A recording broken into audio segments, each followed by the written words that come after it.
ஜங்கும் சோனாவும் சேர்ந்த மாதிரி தான் தெரியுது. இதுக்கப்புறம் என்ன நடந்தது அப்படிங்கறத கண்டினியூவா பாத்துடலாங்க. அதுக்கு முன்னாடி என்னோட வாய்ஸ் ஓவர் நரேஷன் ஸ்டோரியில பிடிச்சிருந்தா லைக் பண்ணிட்டு பாருங்க. அப்படியே உங்க ஃப்ரெண்ட் அண்ட் ஃபேமிலி கூட ஷேர் பண்ணிக்கோங்க.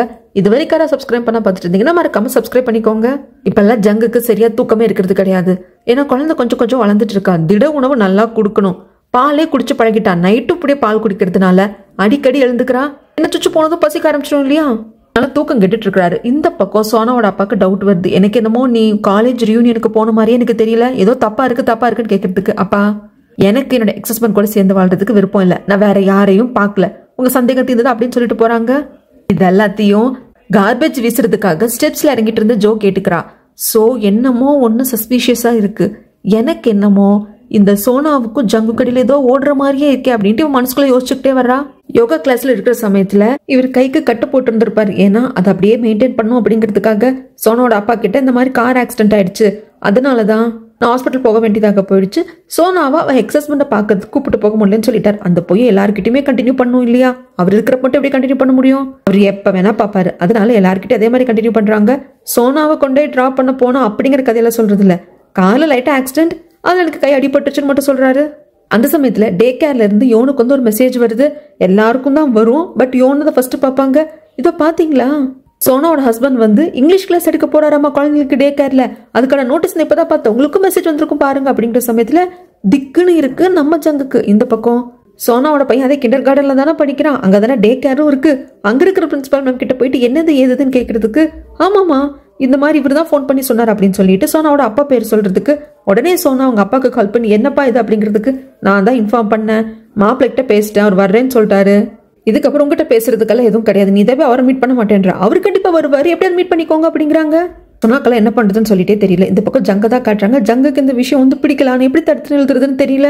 சோனாவோட எக்ஸ் ஹஸ்பண்ட் வந்தா ரெண்டு பேரும் பார்த்துப்பாங்க, பேசிப்பாங்க, ஒன்னா சேர்ந்து காஃபி குடிப்பாங்க, டின்னர் அப்படின்னு சொல்லிட்டு ஒரு பாட்டுக்கு யோசிச்சுட்டே இருக்காரு.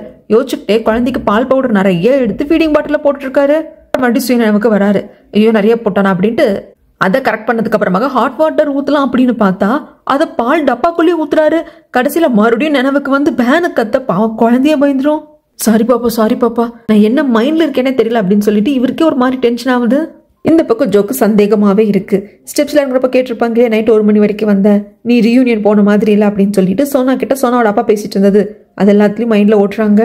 ஜங்குக்கு வேற கையில அடிபட்டிருக்கு, கார் ஆக்சிடென்ட்னு சொல்றாங்க. எனக்கு என்னமோ அன்னைக்கு இவங்க 2 பேரும் தான் ஒன்னா இருந்திருப்பாங்கன்னு தோணுது அப்படின்னு சொல்லிட்டு ஒரு காலத்துல போலீஸ்ல இருந்தாங்க இல்லையா ஜோ, அந்த மூளையெல்லாம் வச்சு யோசிக்க இப்படி யோசிச்சுட்டு பேஸ்மெண்ட்ல அப்படியே வந்துட்டு இருப்பாங்க குழந்தையோட ட்ராலியை தள்ளிட்டு. அந்த சமயத்துல ஜங்கோட காரை பார்ப்பாங்க. ஆக்சிடென்ட் ஆயிருக்குன்னு சொன்னாங்க. ஆக்சிடென்ட் ஆனதுக்கான தடையுமே தெரியலையே அப்படின்னு பார்த்துக்கிட்டே இருக்கிறப்போ என்ன தெரிகிறது அப்படின்னு ஜங் வந்து கேட்கிறாரு. அது ஒன்றும் இல்லை, ஆக்சிடென்ட் ஆயிடுச்சுன்னு சொன்னீங்களா, அதனால தானே கையில் கட்டெல்லாம் போட்டிருக்கீங்க. எனக்கு ஒரு நல்ல மெக்கானிக் ஷெட் தெரியும், அங்கே கொடுத்து ரிப்பேர் பண்ணிக்கலாம் இல்லையா, அதுக்கு தான் கேட்டேன் அப்படிங்கிறதுக்கு. இல்லை ஆக்சிடென்ட் ஆனதும் ஹாஸ்பிட்டலில் கை கட்டு போட்டு வந்ததும் அப்போவே கார் எடுத்துகிட்டு போக சொல்லி மெக்கானிக் கால் பண்ணிட்டேன். அவங்க உடனே சரி பண்ணி கொண்டு கொடுத்துட்டாங்க அப்படின்னு சொல்லிட்டு இவர் சமாளிச்சிடுறாரு. ஆனாலும் இந்த அம்மாவுக்கு மண்டக்குள்ள ஏதோ உறுத்திக்கிட்டே இருக்கு. அடுத்தவன் பொழப்பையே பார்த்துட்டு இருந்தா நம்ம பொழப்பு என்ன ஆகும்னு இப்ப ஜோக்கு தெரியும். ஜோட ஹஸ்பண்டுக்கு வந்து ஆக்சிடென்ட் கால் வருது. உடனே பதறி அடிச்சுட்டு ஜோ இங்கிருந்து போறா. அதுக்கப்புறமாக காஃபி ஷாப்புக்கு முன்ன பாக்குறதுக்காக இவர் வருவாரு. அந்த சமயத்துல காஃபி ஷாப்புக்கு இவங்களும் வருவாங்க. சோனா இந்த சோனாவும் ஜங்கும் பாத்துக்கிற பார்வையில லைட்டா காதல் தெரியும், ஒரு வெக்கம் தெரியும். இதுமாரி நோட்டீஸ் பண்ணுவாரு. அப்ப ஜங் கேட்பாங்க, இந்த மாதிரி உன்னோட எக்ஸ் ஹஸ்பண்ட் வர போறாராமே இங்கிலீஷ் சொல்லி கொடுக்கறதுக்கு, ஒரே ஒரு கிளாஸ் மட்டும் எடுக்கிறதுக்காக. அப்படிங்கிறப்போ உங்களுக்கு எப்படி தெரியும்? இல்ல யோகா கிளாஸ் எல்லாரும் பேசிக்கிட்டாங்க அப்படின்னு சொல்லி பேசிக்கிட்டே இருக்கிறப்போ சோனாவோட அப்பா வந்துடுறாரு. சோனாவோட அப்பா வந்துட்டு சோனான்னு ஆரம்பிக்கிறதுக்குள்ள எனக்கு வேலைக்கு டைம் ஆச்சு போறேன்ட்டு சோனா போயிடுவாங்க. ஜங்க உட்கார வச்சு என்ன ஆனாலும் சரி சோனாவை அங்க வர வச்சிடணும், எப்படியாவது மருமகனை பார்க்க வச்சிடணும் அப்படிங்கிறாங்க. இல்ல அங்கிள் நீங்க பண்றதெல்லாம் ஓகே, இது சோனாக்குன்னு ஆரம்பிக்கிறப்போ இதை பாரு நீ எனக்கு ஹெல்ப் பண்ணு, அட்வைஸ் பண்ணாத அப்படின்னு சொல்லிட்டு வாயடிச்சிடுறாரு. ஜோவோட ஹஸ்பண்ட் ஹாஸ்பிட்டல் இருந்தா செலவு அதிகமாகும், பணம் நம்ம கிட்ட இல்ல அப்படிங்கிறதுனால அன்னைக்கே டிஸ்சார்ஜ் ஆகி வந்துருவாங்க. ஜோ வந்து திட்டுவாங்க, ஹாஸ்பிட்டல் இருந்திருக்கலாம்லங்க, பில் ஆகும் காசாகும்னு வந்துட்டீங்க. ஆமா காசானா யார் காசு கொடுக்கறதுக்கு இங்க வச்சிருக்கா? சரி நீங்க எதுக்கு நோட்டீஸ் கொடுக்குற வேலையெல்லாம் பாக்குறீங்க, வேற எங்காவது வேலை பார்த்துக்கலாம், நீங்க அந்த வேலையை விட்டுருங்க அப்படிங்கிறப்போ விட்டுடலாம். வேற எங்க நான் போய் வேலை பார்ப்பேன், எனக்கு என்ன எக்ஸ்பீரியன்ஸ் இருக்கு, ஏதாவது ஆஃபீஸ்ல போய் உட்காந்து வேலை பார்க்குற அளவுக்கு படிப்பு இருக்கு, ஓகே எக்ஸ்பீரியன்ஸ் வேணும்ல அப்படிங்கிற சமயத்துலதான் ஒரு வாட்டி சோனாவோட அப்பாவை பத்தி மதரோட அந்த குரூப்குள்ள பேசிக்கிட்டதுல ஞாபகம் வந்திருக்கும். சோனாவோட அப்பா இதுக்கு முன்னாடி வந்ததா இப்போ ரிட்டையர் ஆயிட்டாரு. அதுக்கு முன்னாடி வரைக்கும் ஒரு கம்பெனில வேலை செஞ்சிருப்பாரு. அவர்கிட்ட ஏதாவது கேட்கலாம். அப்படிங்கிற மாதிரி மைண்டுக்கு தோணுது. அந்த சமயத்துல என்ன இதெல்லாம் அவங்க மதர் குரூப்குள்ள பேசிட்டு இருந்திருப்பாங்க. அது மட்டும் இல்லாம கண்டிப்பா அவர் ஒர்க் பண்ணிருக்காருன்னு அவருக்கு சில கான்டாக்ட்ஸ் இருக்கும் இல்லையா, அதை வச்சு ஏதாவது கேட்கலாம் அப்படின்னு சொல்லி சோனாவோட அப்பா கிட்ட வந்து டீலிங் பேசுறாங்க. ஜோ எப்பவுமே அவங்க இடத்துல இருந்து இறங்கி வர மாட்டாங்க இல்லையா, ஒரு அதிகாரத்துல இருப்பாங்க, டீலிங் தானே பேசுவாங்க, ரெக்வஸ்ட் பண்ண மாட்டாங்களே. அதனால இதை பாருங்க அங்கிள், நீங்க உங்க மருமக பிள்ளையோட உங்க பொண்ணை சேர்த்து வைக்கணும்னு நினைக்கிறீங்க, ஆனா சோனாக்கு அது விருப்பம் இல்லாம இருக்கு. அப்போ சோனாக்கு வேற யாராவது கூட பழக்க வழக்கம் இருக்குமோ அப்படின்னு சொல்லிட்டு நீங்க சந்தேகப்படுறீங்க. அப்படி வேற யாராவது கூட சோனாக்கு லவ் ஏதாவது இருக்கு அப்படிங்கறத நான் கண்டுபிடிச்சு சொல்றேன். நான் 4 வருஷத்துக்கு முன்னாடி வரைக்கும் போலீஸ் டிபார்ட்மெண்ட்ல தான் வேலை செஞ்சுட்டு இருந்தேன், என்னால ஈஸியா அதை கண்டுபிடிக்க முடியும். ஏமா வழிவந்தமா வந்து ஹெல்ப் பண்ற? அது இல்ல அங்கிள், இப்ப என் ஹஸ்பண்ட் வந்து கொஞ்சம் ஆக்சிடென்ட் ஆகி வீட்டுல இருக்காரு, அவரு பார்த்துட்டு இருக்கிற வேலை எனக்கு பிடிக்கல. நீங்க தான் ஏதோ கம்பெனில வேலை செஞ்சு ரிட்டையர் ஆயிருக்கீங்க இல்லையா, உங்களுக்கு கொஞ்சம் கான்டாக்ட்ஸ் எல்லாம் இருக்கும், அதை வச்சு என் ஹஸ்பண்டுக்கு வேலை வாங்கி கொடுக்குறீங்களா அப்படிங்கிறப்போ டீல் பக்கா. என் பொண்ணு வேற எவனாவது கூட பழகிறானா நீ கண்டுபிடிச்சு சொல்லு, உனக்கு வேணுங்கிற ஃபேவர் நான் பண்றேன் அப்படின்னு சொல்லி டீல் போட்டுக்கிறாங்க. அதுக்கப்புறமா காஃபி ஷாப்ல வேலை எல்லாத்தையும் முடிச்சுட்டு மின் நடந்து வந்துட்டு இருப்பாரு. அந்த சமயத்துல தரையில என்னத்தையும் வந்துட்டு சோனா தேடிட்டு இருப்பாங்க. இவருக்கு புரிஞ்சிருச்சு மறுபடியும் கான்டாக்ட் லென்ஸ் மிஸ் ஆயிடுச்சாங்கிறதுக்கு.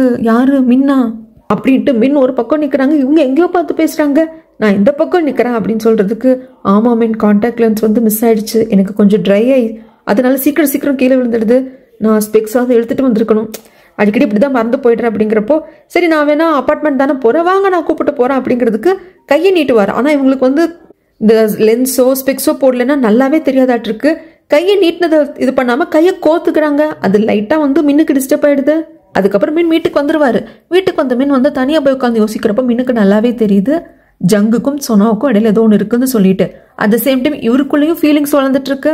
அதுக்கப்புறமாக யோகா கிளாஸ்க்கு வந்து எல்லாரும் யோகா பண்ணிட்டு இருக்காங்க குழந்தை வச்சு. அந்த சமயத்துல தான் யோனும் இன்னொரு மதர்லாம் பேசிட்டு இருப்பாங்க. கொஞ்சம் கூட சோனாவுக்கும் ஹஸ்பண்டுக்கும் ரெஸ்பான்சிபிலிட்டியே கிடையாது. டே கேருக்கு இன்னைக்கு வந்து ஒரே ஒரு இங்கிலீஷ் கிளாஸ் எடுக்கிறதாக ஹஸ்பண்ட் சொல்லியிருந்தாரு இல்லையா, சோனாக்கு திடீர்னு ஏதோ செமினார் அட்டன் பண்ணும் அப்படிங்கிறதுக்காக டவுனை விட்டு வெளியே போயிட்டாலாம். அதனால இன்னைக்கு முடியாதுன்னு கேன்சல் பண்ணிட்டாங்க. 2 பேரும் ரெஸ்பான்சிபிலிட்டி இல்லாதவங்க அப்படிங்கிற சமயத்துல இது வந்து ஜங்குக்கு புரியுது. ஓகே சோனா ஏதோ போய் சொல்ல கேன்சல் பண்ணிருக்கா, சோனா கிட்ட பேசலாம்னு சொல்லிட்டு கால் பண்ண வராங்க.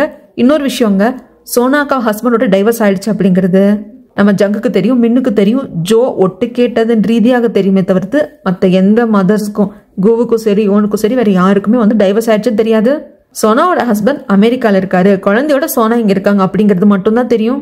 நம்ம சோனா கிட்ட பேசலாம்னு சொல்லிட்டு போன் பேசுறதுக்காக வெளியே வந்திருப்பாரு இல்லையா நம்ம ஜங், அப்படி ஃபாலோ பண்ணிட்டு வந்து பார்ப்பாங்க. இவரு தனியா தான் இருக்கும் அப்படின்னு சொல்லிட்டு கையில அந்த கட்டளை எடுத்து விட்டுருவாரு. ஐயோ அப்போ இதுவும் பொய்யா, கண்டிப்பா சோனாக்கும் இவனு கடையில் ஏதோ இருக்கு அப்படின்னு சொல்லிட்டு ஜோ கன்ஃபார்மே பண்ணிடுறா.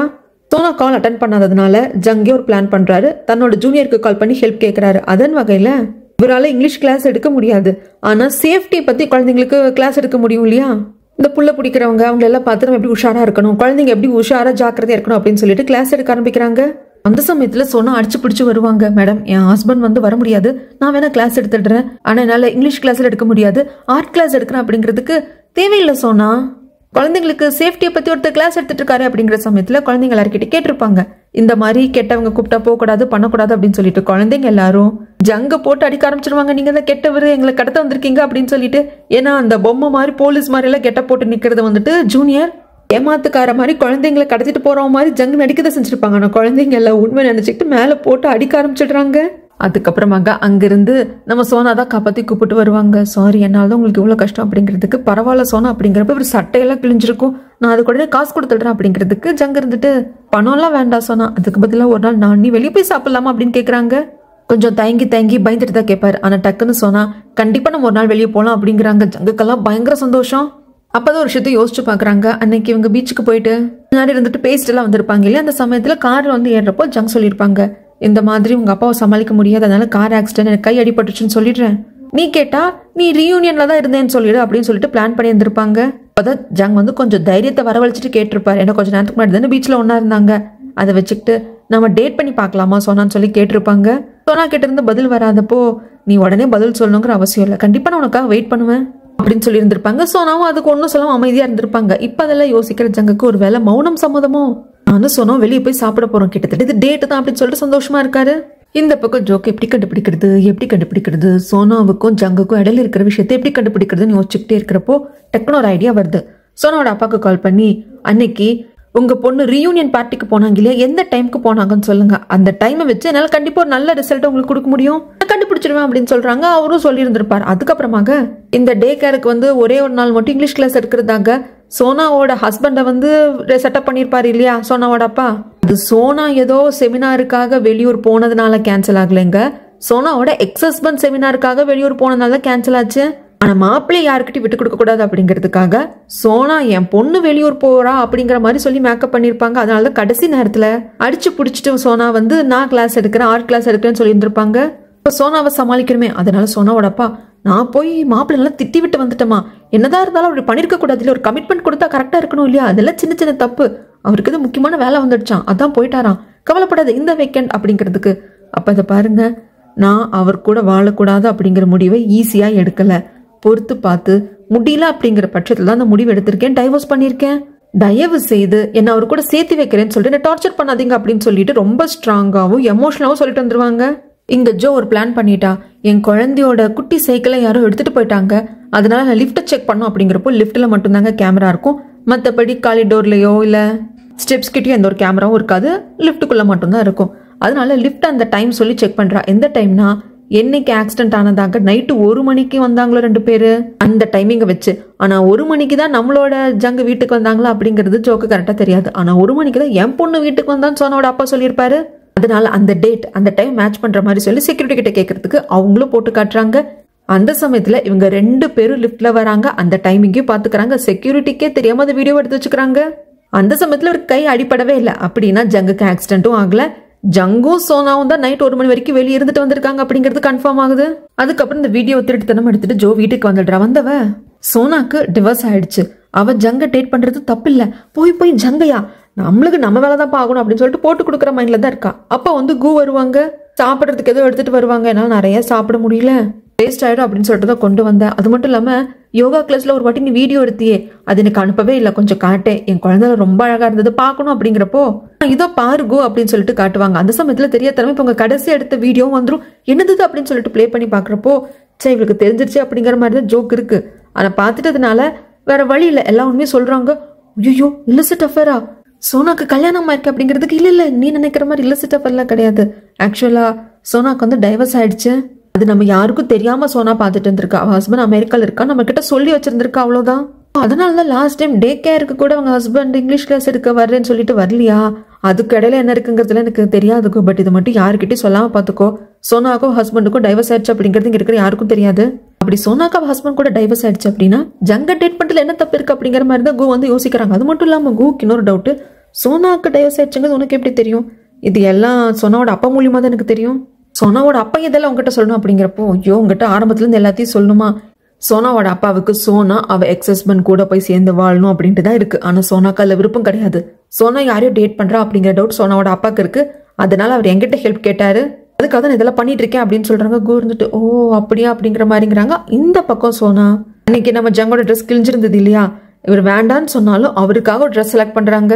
அது மட்டும் இல்லாம இன்னைக்கு நம்ம வெளியே போய் சாப்பிடலாம் அப்படின்னு சொல்லி இருந்திருப்பாங்க. ரொம்ப ஆசையா சந்தோஷமா குழந்தையோட வந்து ஒரு ரெஸ்டாரண்ட்ல நம்ம ஜங் வெயிட் பண்ணிட்டு இருப்பாங்க. இந்த பக்கம் கோ எவனோ ஏதோ ஷாப்பிங்க்கு போயிட்டு வந்துட்டு இருக்கிற சமயத்துல அவசரமா யாரோ கிட்ட கால் பேசிக்கிட்டு ஜோ போறத பாப்பாங்க.